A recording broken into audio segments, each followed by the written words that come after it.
fantastic website or social media page for handmade products or delicious food needs impressive photography. But don't take our word for it. Statistics show that a great product photo can boost your sales conversion rate by as much as 27%. Of course, it's one thing to understand the importance of photos and another to master the art of photography. Fortunately, you don't need to become a professional photographer to get the perfect shot. Here are some simple tips and tricks to help amateurs take great product photos. Tip number 1. Use your smartphone camera. You don't need a fancy or pricey camera to master product photography. Today's smartphones have such superb photo technology that they are sufficient for the average business owner. More antique phone models probably aren't up to the job. Go for the latest model with a market-leading megapixel count. You might also want to invest in a mini tripod for your smartphone to ensure you get those steady, clear images. Tip number 2. Use natural lighting. Natural light is the best way to get the perfect photo. By natural light, we mean daylight from a large window.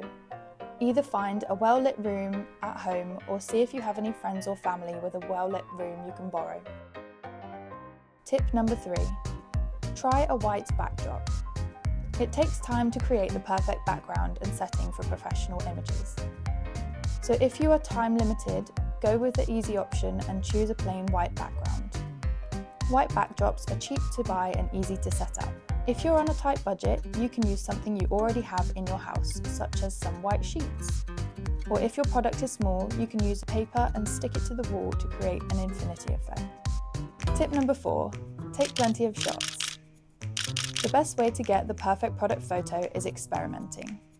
Try shots from various angles and various distances. The more you take, the higher your chance of getting the right finish. Tip number 5. Framing.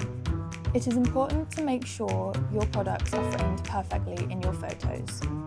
One of the most popular photography principles is the rule of thirds. Imagine a grid that you would play noughts and crosses on, which would divide your image into 9 parts. Here are some examples of how the rule of thirds is used. The idea is to keep your product either within the squares or along the lines. The latest smartphones have the option to add this on. So have a play around with your phone's camera settings and see if you can find it. Tip number 6.